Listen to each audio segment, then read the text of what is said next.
Hello friends, आज की video में आपका स्वागत है। आज हम लोग आए हैं आरपीएससी की वेबसाइट पर। ऑफिशियल वेबसाइट पर हम लोग मौजूद हैं। ये आप देख सकते हैं http://rpsc.rajasthan.government.in पर हैं। और इसमें जो लेटेस्ट अपडेट्स जो आए हैं वो लो ग्रेजुएट्स के लिए हैं। एक अच्छी अपॉर्चुनिटी आई है। आप ये देखें 27 मई को ये डिटेल एडवर्टाइज्ड हुई है। ये देखिए, इसका नाम है असिस्टेंट प्रोसिक्यूटर ऑफिसर यानी सहायक अभियोजन अधिकारी। मैंने क्लिक किया तो डिटेल एडवर्टाइजमेंट हमारे सामने खुल गया है। आइए समझते हैं क्या क्या एलिजिबिलिटी है। बुलेट पॉइंट्स हम लोग कवर करेंगे। बाकी डिटेल्स 7 पेजेस का इसमें इंक्लूड है। आप वेबसाइट पे जाके चेक भी कर सकते हैं। पूरी डिटेल हम लोग मेन पॉइंट पे बात करेंगे। कितनी वैकेंसीज़ हैं, क्या क्वालिफ़िकेशन होगी, कैसे भरा जाना है, लास्ट डेट क्या होगी, इसमें हम लोग ये कवर करेंगे। तो इसमें विज्ञापन संख्या निकली है 27 मई को आरपीएससी अजमेर राजस्थान लोक सेवा आयोग। पोस्टें हैं टोटल इसमें 371। ये देखिए 371 पदों पर भर्ती हेतु ऑनलाइन आवेदन आमंत्रित किए जाते हैं। पोस्ट का नाम क्या है? पोस्ट का नाम है सहायक अभियोजन अधिकारी यानी असिस्टेंट प्रोसिक्यूशन ऑफिसर। टोटल पोस्टें 371 है। बाइफर्गेशन दे रखा है इसमें। जनरल की है 110 जनरल, वीमेन की है 31, विडो की है 12 और डाइवोर्सी की है 3।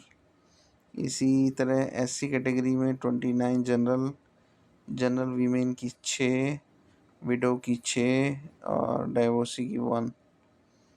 एसटी कैटेगरी में भी चारों हैं, जनरल वीमेन, विडो, डाइवोर्सी में क्रमशः 21, 5, 2 और 1। ओबीसी में 53, 15, 6 और डाइवोर्सी की 2।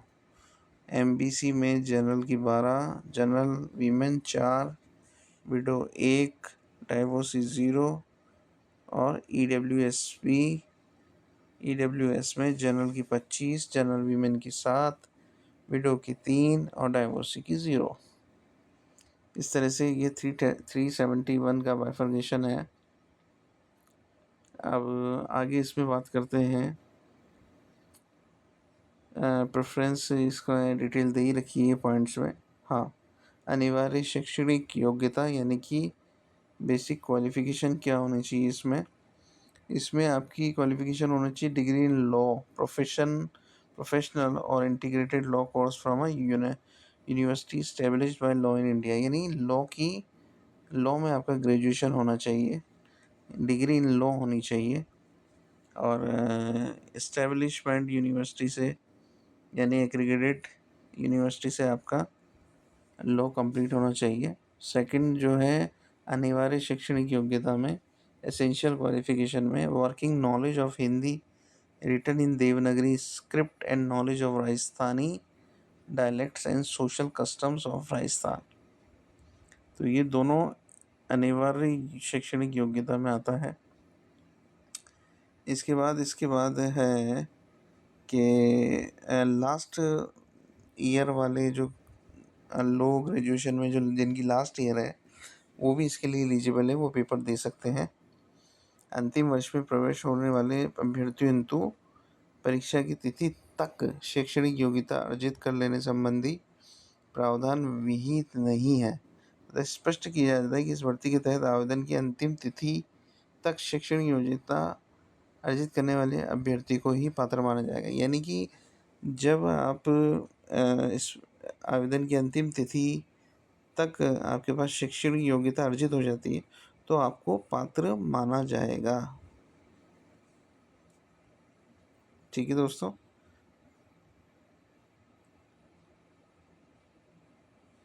उक्त पदों से संबंधित सेवा नियम में शैक्षणिक योग्यता के अंतिम वर्ष में प्रवेशरत होने वाले या हो चुके अभ्यर्थियों हेतु परीक्षा की तिथि तक शैक्षणिक योग्यता अर्जित कर लेने संबंधी प्रावधान विहित नहीं है। नहीं है बता रहे हैं दोस्तों।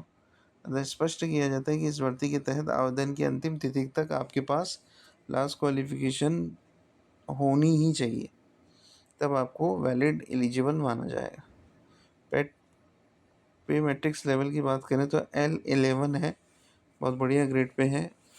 4200 4200 की ग्रेड पे है राज्य। और इसमें प्रोबेशन पीरियड में कितना नियत मासिक फिक्स पे दे होगा। आयु सीमा क्या दे रखी है, मिनिमम 21 वर्ष और अधिकतम 40 वर्ष होना चाहिए। ठीक है, इसके बाद हम बात करें चयन प्रक्रिया प्रतियोगी परीक्षा के माध्यम से की जाएगी और मुख्य लिखित परीक्षा प्राप्तांकों की मेरिट के क्रम में व्यवस्थित होंगे। परीक्षा योजना और पाठ्यक्रम क्या होगा। प्रतियोगी परीक्षा 2 चरणों में प्रारंभिक परीक्षा और मुख्य परीक्षा के रूप में होगी। ठीक है,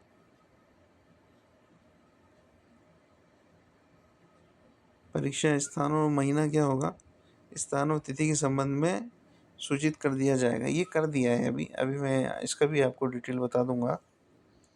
आवेदन की अवधि कब तक कर सकते हैं, 8 जून से स्टार्ट होगी और 7 जुलाई 26 तक रात्रि 12 बजे तक इसकी आप अप्लाई कर सकते हैं।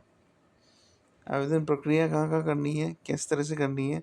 SSO ID से करनी है आपको। RPSC की वेबसाइट पर आप जाएंगे, rpsc.rajasthan.government.in, उस पर अप्लाई ऑनलाइन लिंक पर क्लिक करेंगे, या तो वहाँ से आप भरें या फिर SSO ID से आप SSO पोर्टल से SSO से लॉगिन कर सिटीजन ऐप में जाकर रिक्रूटमेंट पे पोर्टल का क्लिक कर OTR करना होगा। प्रथम बार वन टाइम रजिस्ट्रेशन। OTR करने हेतु स्वयं की लाइव फ़ोटो, अभ्यर्थी का नाम, पिता का नाम, जन्म तिथि, लिंग, प्रविष्ट आधार कार्ड, जन आधार, पूरी डिटेल आपकी उसमें डाली जाएगी तो वो OTR पूरा हो जाएगा। OTR में KYC प्रक्रिया हो चुकी है तो SSO पोर्टल पर जाके रिक्रूटमेंट पोर्टल पर जाकर आप OTR नंबर संख्या के आधार पर ऑनलाइन आवेदन कर सकते हैं। आप किसी भी ई-मित्र पर जाके भी OTR करवा सकते हैं। और अगर आपने OTR कर लिया है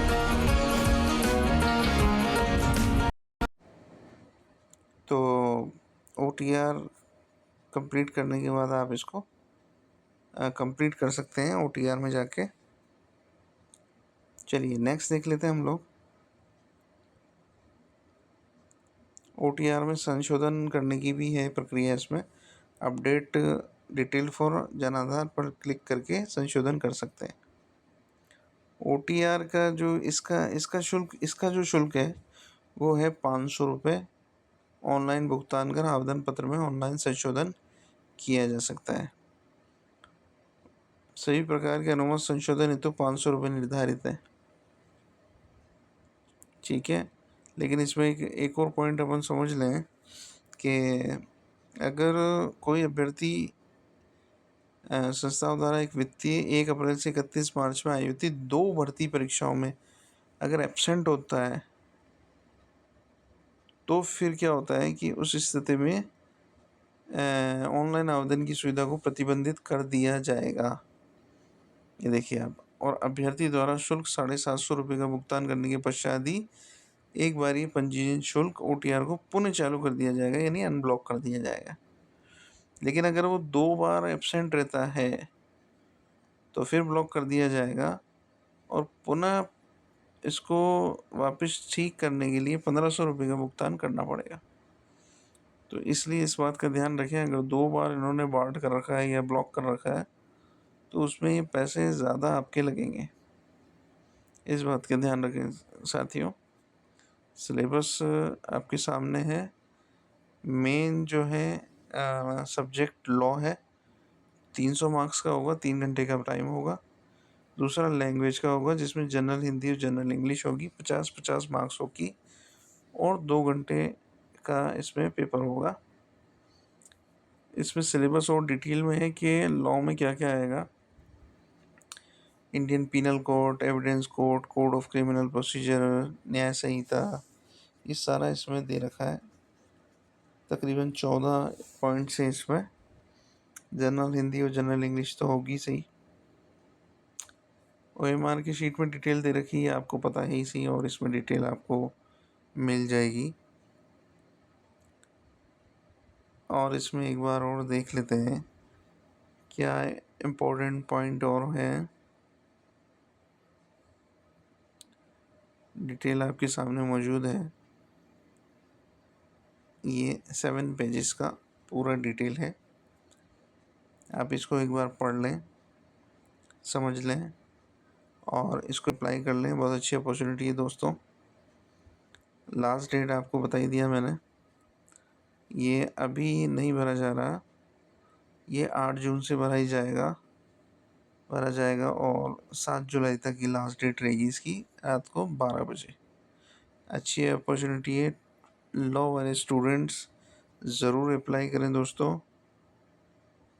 थैंक यू वेरी मच।